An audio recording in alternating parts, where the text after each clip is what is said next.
Hello and welcome back to the Debatable Discussions podcast. Today, me and Diane, amidst the recent panic caused by President Donald Trump, we've decided to sort of reconvene and discuss the big thing that has dominated the news headlines, which is, of course, the tariffs.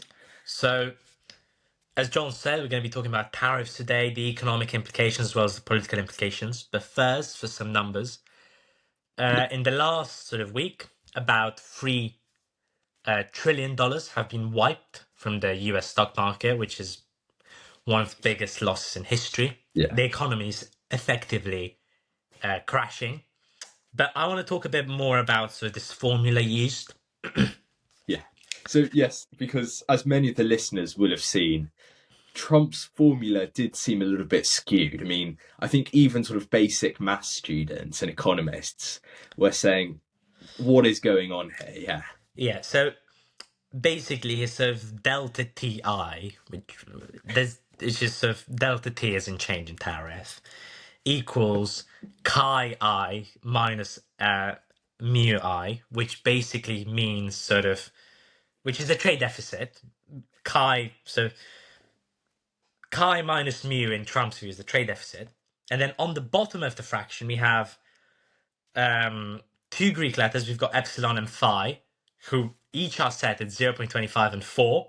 Therefore, when you times them together, they equal 1, cancelling each other out. So they're basically useless, just to provide some more complexity, over mi, so over imports. Basically, Trump has calculated the trade deficit here. This is not a tariff. All that border that he had with, this are the tariffs countries are imposing on us, that is simply not true. That is the trade deficit. So I'm gonna be reading out some of these because they are sort of bit bizarre. There is no better word to describe them than bizarre. So my favorite one is the 93% tariff on Madagascar. Apparently, Yes, I did see Madagascar has a that. Yeah. 93% tariff from the US. That isn't true. Madagascar simply grows a lot of vanilla and a lot of spices, whilst also being a relatively poor country. So they export a lot of vanilla and spices bought by the US and other richer countries, but they don't have a lot of things to buy. They don't have a lot of money to buy sort of high-end technology from the US, therefore creating a 93% trade deficit. Again, not a tariff. 97% on Vietnam and Cambodia. Again, these tariffs aren't tariffs, it's just the trade deficit because a lot of sort of textiles are made in Vietnam and Cambodia, leading to those countries exporting a lot, but again, having a relatively poor economy, not being able to buy the high sort of tech industry, the products made in the US. So, just as those three comparisons go, what President Trump has done is a joke. Yeah. It's firstly, it's misinformation. The US people have been completely misled. And, if you go on sort of social media now, you'll see people saying Trump is playing chess in a world of checkers.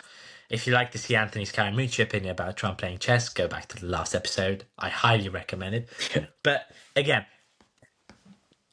what has happened the last couple of days has been absolutely horrendous. So, John, can you tell us more about sort of the implications that have happened as a result of these tariffs? Yeah. I mean, so Wednesday, the 2nd of April, was, as Trump coined it, Liberation Day.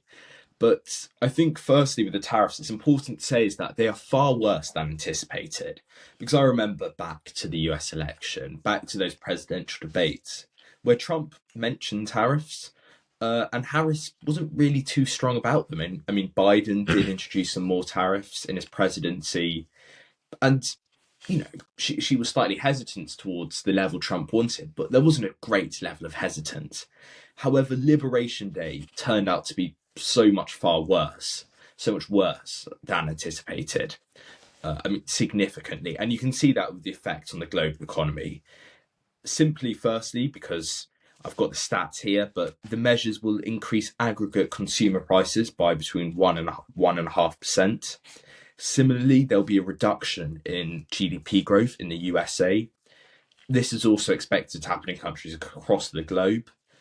But focusing on the USA, the consumer market is also going to be brutally affected.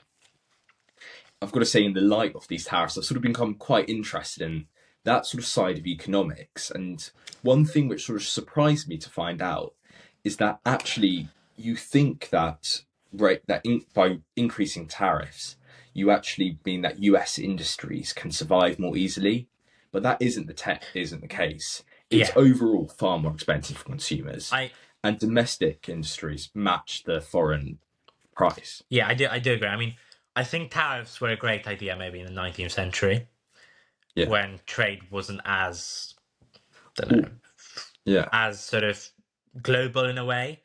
Countries didn't rely incredibly on China, basically.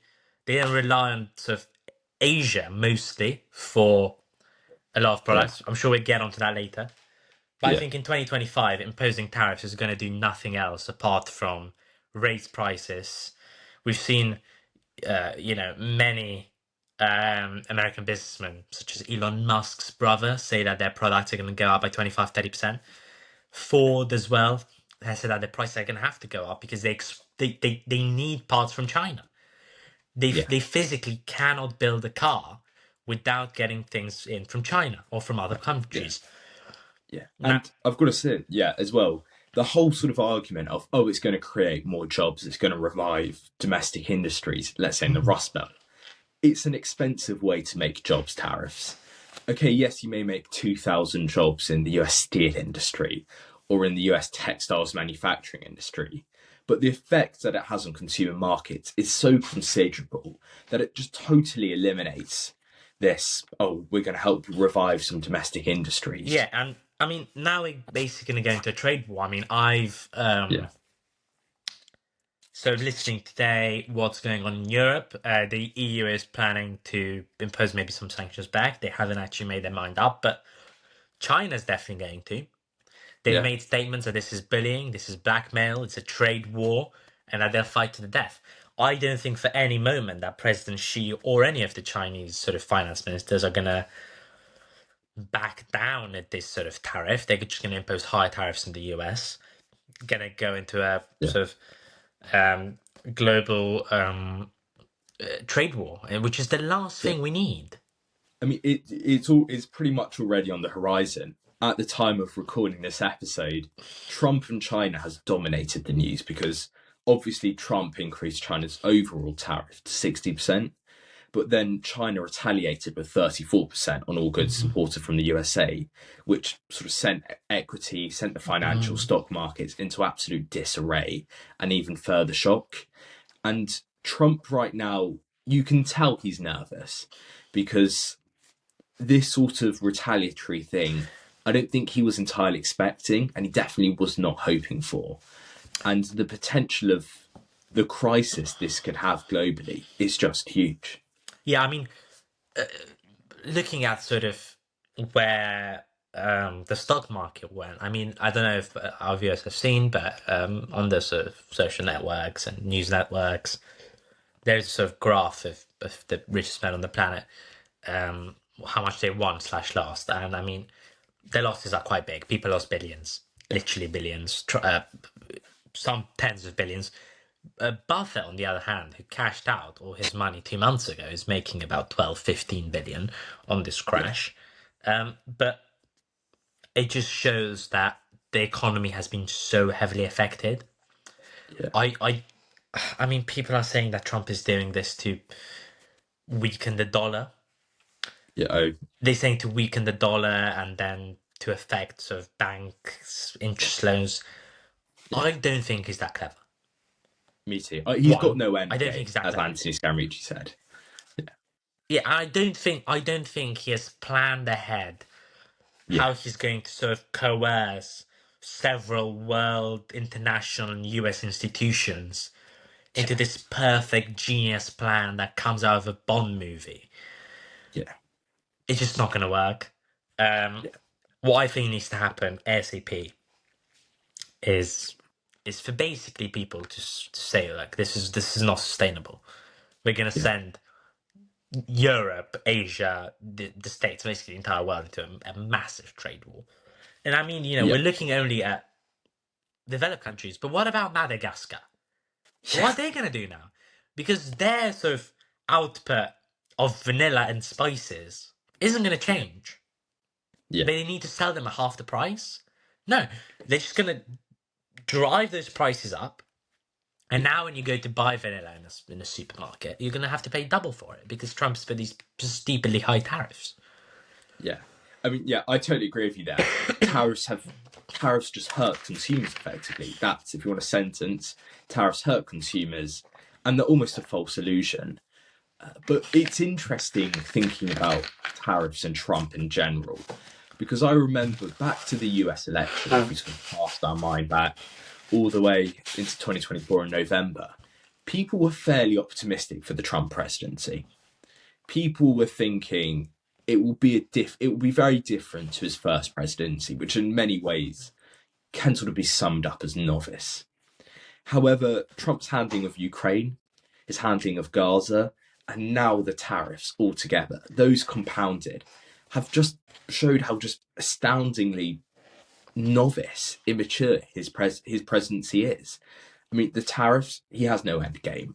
I think these will go down to be a huge economic mistake. Yeah, That he's not going to revitalize the US as he says he will. No, his handling of Ukraine, it's. I mean, you can see the effect it's had on the UK, for example. Reform UK was potentially was challenging the Conservatives neck and neck, but Farage's association to Trump has hurt him considerably, and that's sort of a side effect. But it documents how the wider public image of Trump and how much has decreased yeah. due to firstly Ukraine and now these tariffs. I think looking back now at history, Yeah. John, you can tell us more about this. But how free was trade, sort of, in the British Empire in the sort of 17th, 18th, 19th century? Um, how does that era compare to sort of 2025? I think it's quite interesting because historically, sort of looking at empires is perhaps the easiest way to look at trade. But if you go back to the 17th, 16th century, especially in the 17th century, where trade was mercantilist, so this is effectively trade that's based on things like exchanging gold or silver in return for, let's say, tea, porcelain, silk. And this type of trade was basically governed by monopolies. Yeah, So the East India Company is a monopoly, for example, or the VOC, which is the abbreviated way of saying the Dutch East India Company. They effectively they were a monopoly, so almost tariffs in that sort of similar sense. Only they controlled all trade. However, there's a fundamental shift in the 19th century, which totally changed how people perceive trade in general.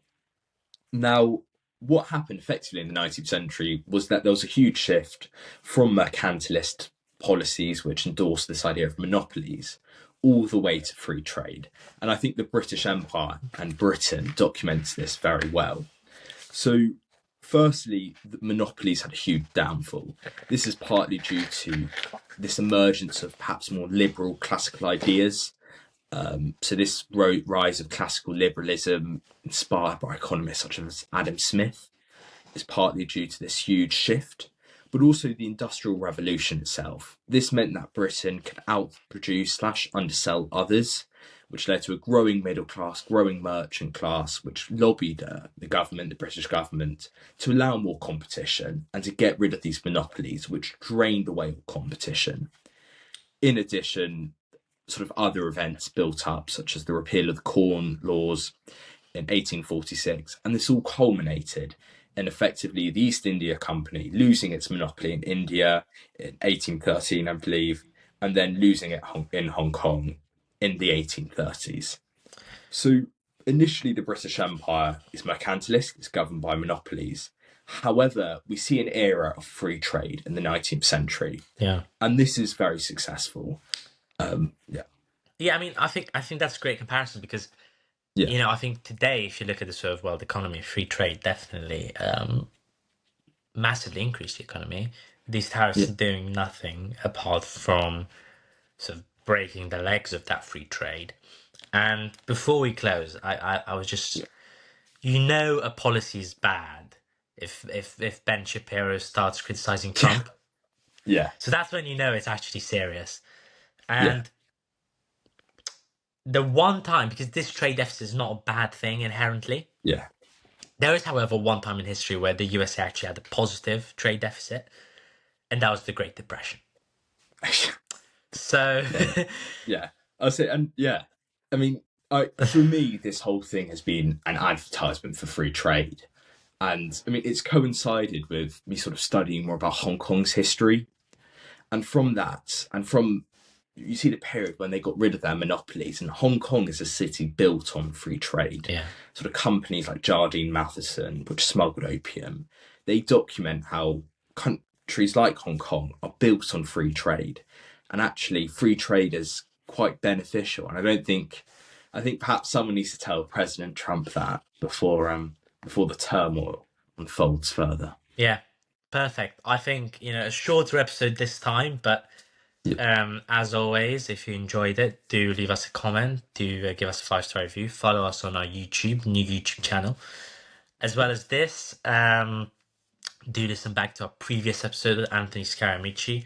Some great stuff on Trump, crypto, keeping in the economic world. And thank you for listening. Yes, thank you everyone for listening, and we'll see you soon.